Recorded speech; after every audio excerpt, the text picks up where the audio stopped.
In accordance with Resolution 80/1 of 19 September 2025, I give the floor to the distinguished observer of the Observer State of Palestine to introduce an address by the head of the state.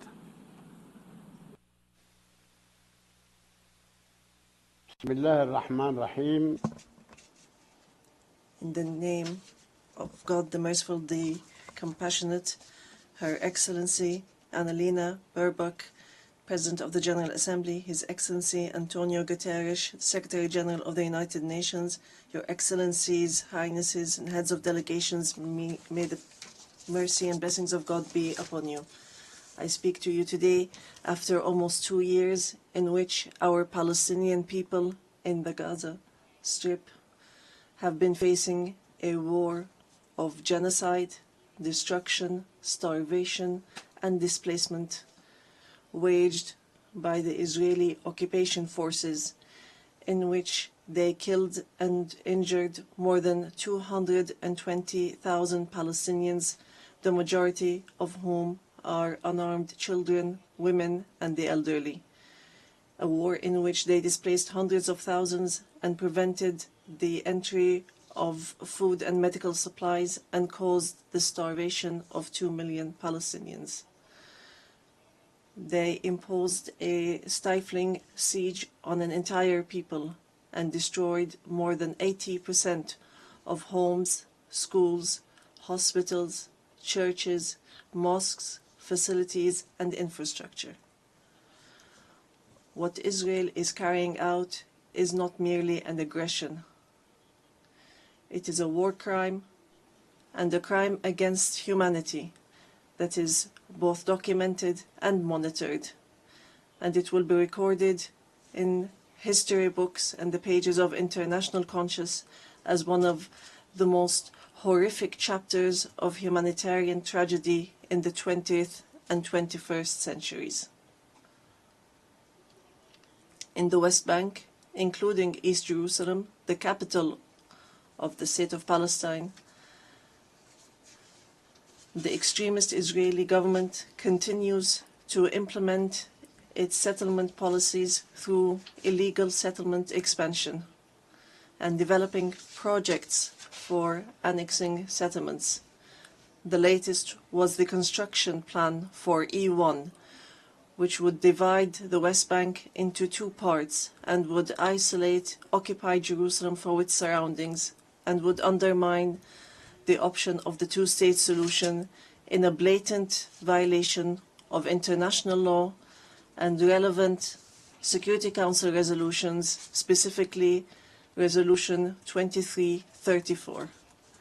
Furthermore, the Israeli Prime Minister announced a plan for what he calls Greater Israel, which we reject and completely deplore, and which involves expanding into sovereign Arab states.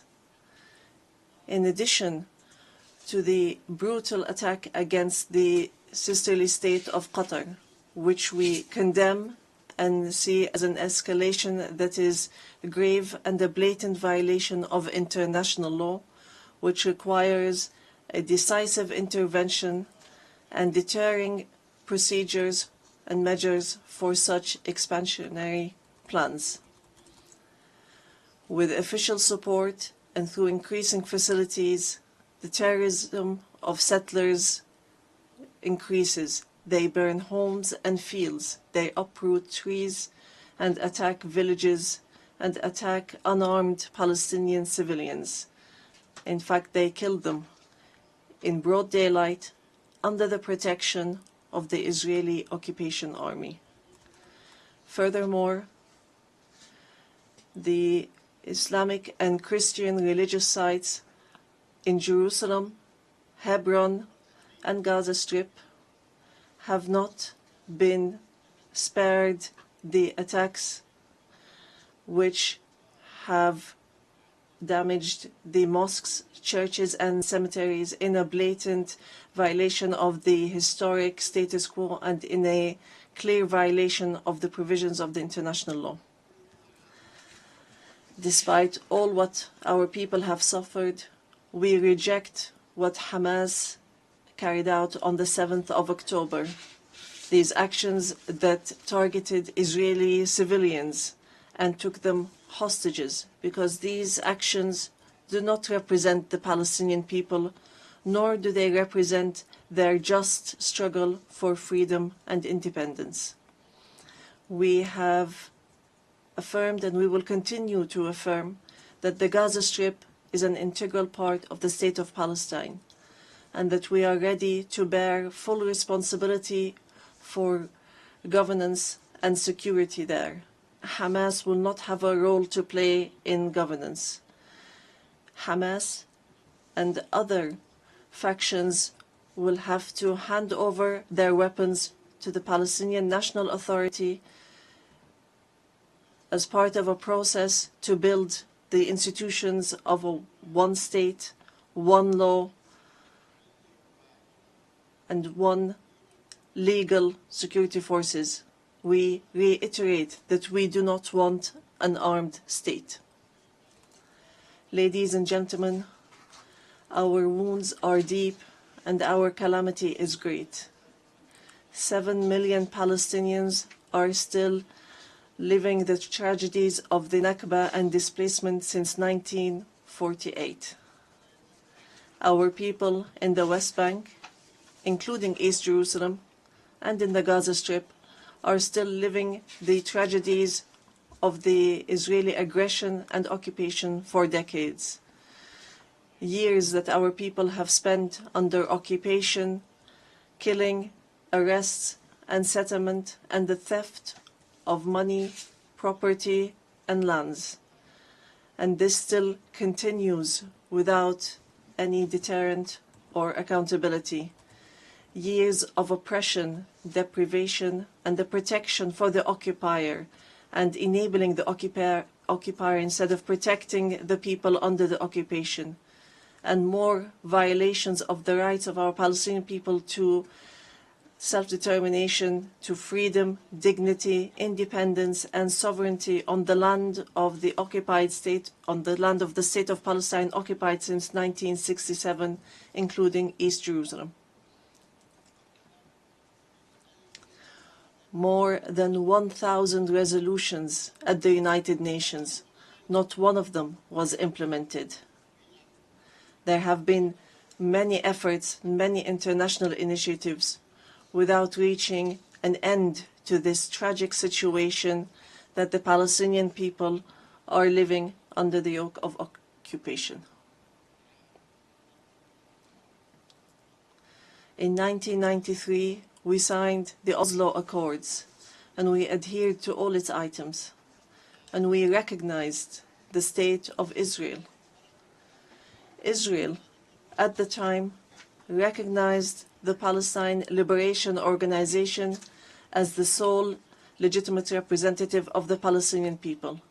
Based on that, we restructured our institutions, and we amended our national charter, and we rejected violence and terrorism, and we adopted a culture of peace. We made all our efforts to build the institutions of a modern Palestinian state that lives side by side in peace and security with Israel. But Israel did not adhere to the signed agreements and has worked systematically on undermining them. Ladies and gentlemen, just 3 days ago, we met at a high-level international conference in New York under the joint chairmanship of France and the Kingdom of Saudi Arabia, with wide-scale international presence and united positions that expressed a genuine international will to put an end to this historic conflict by recognizing the State of Palestine, ending the occupation, and returning hope to both the Palestinian and Israeli people. And here I would like to, on behalf of the Palestinian people, to express our gratitude and appreciation to all the states that recently recognized the State of Palestine, and those that intend to recognize the state of Palestine soon. We urge all the states that have not done so yet to recognize the state of Palestine. We call on supporting Palestine obtaining full membership in the United Nations. It should be noted that we have already recognized Israel's right to exist in 1988 and in 1993, and we still recognize this right. In this regard, we would like to thank France, the UK, Canada, Australia, Belgium, Portugal, Luxembourg, Malta, Monaco, San Marino, Andorra, and Denmark for their recognition of the state of Palestine. We would like to thank all 149 states which had previously recognized the state of Palestine. Our people will not forget this noble position.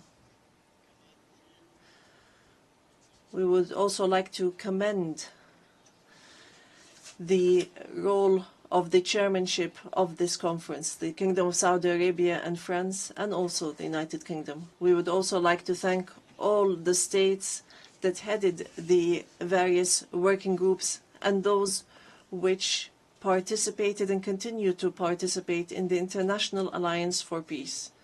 We would also like to thank the states that are supporting our efforts to stop the genocide and the occupation and achieve peace.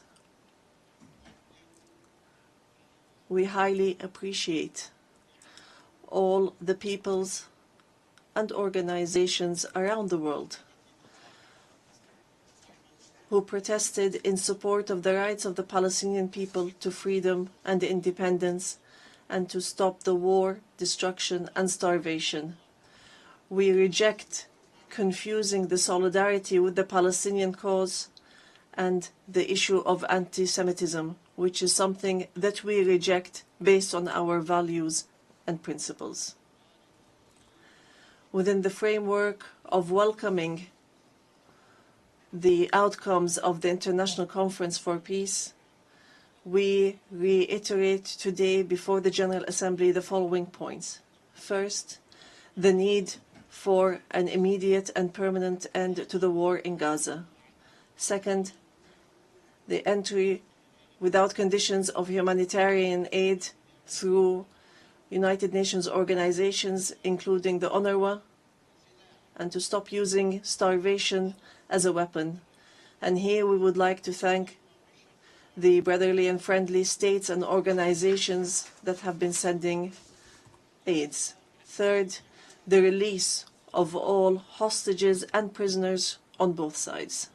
Fourth, the complete withdrawal of the occupation from the Gaza Strip and the rejection of the plans for displacement and putting an end to settlement, the terrorism of settlers, and the theft of Palestinian lands and property under the headline of annexation, and stopping the aggression against the status quo in holy sites. These are all unilateral actions that undermine the two-state solution in Gaza, the West Bank, and Jerusalem.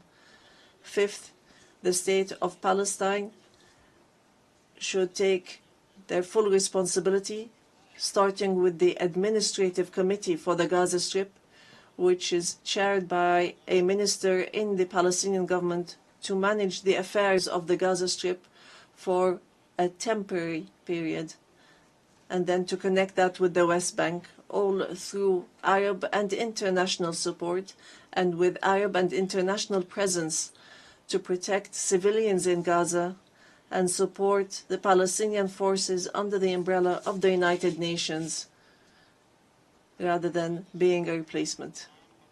Sixth, to guarantee that the residents of the Gaza Strip remain on their lands without displacement, and to implement a recovery and reconstruction plan in both the Gaza Strip and the West Bank.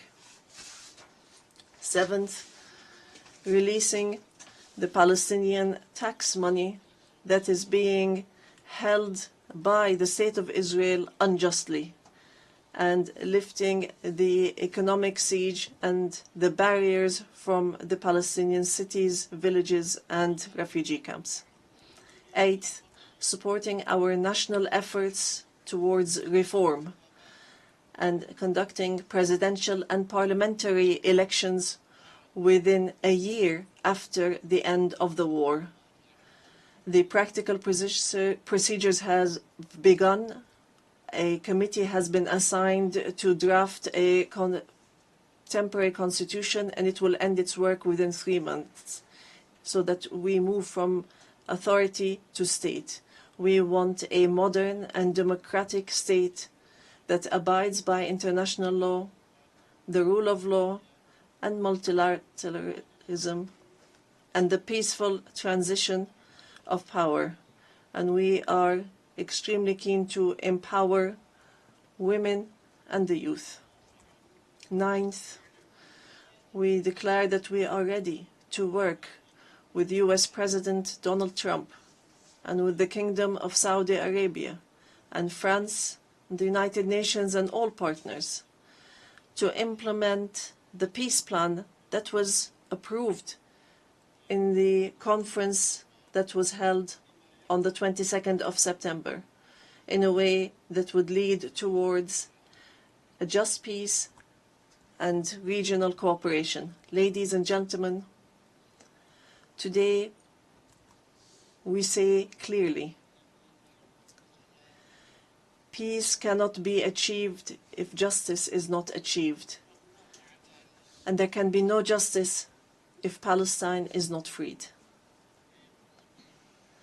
We want to live in freedom, security, and peace like all other people on earth, in an independent, sovereign state on the borders of 1967, with East Jerusalem as our capital, in security and peace with our neighbors. We want a modern civilian state that is free of violence, weapons, and extremism, one that respects law, human rights, and invests in people, development, technology, and education, not in wars and conflict.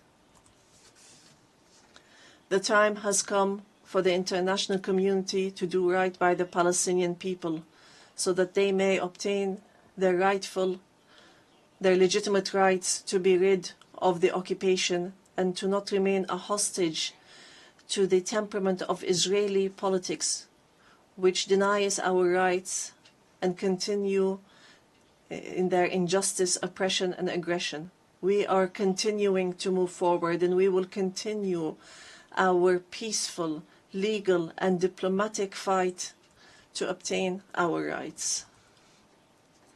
In conclusion, we say to our sons and daughters in the homeland, in the exile, and in the diaspora, no matter how much our wounds bleed, and no matter how long the suffering lasts, it will not break our will to live and survive.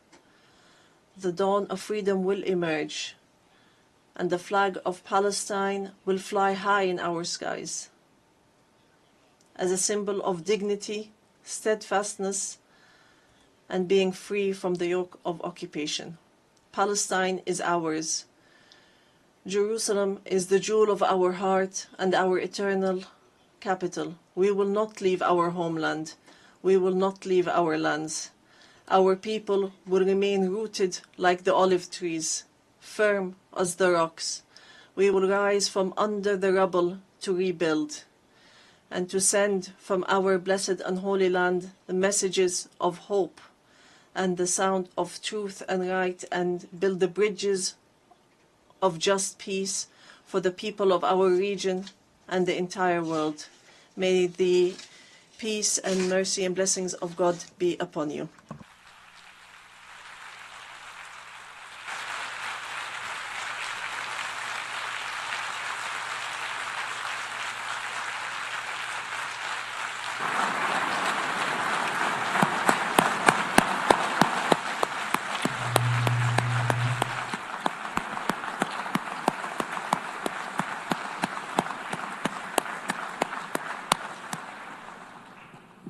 On behalf of the Assembly, I wish to thank His Excellency Mahmoud Abbas, President of the State of Palestine.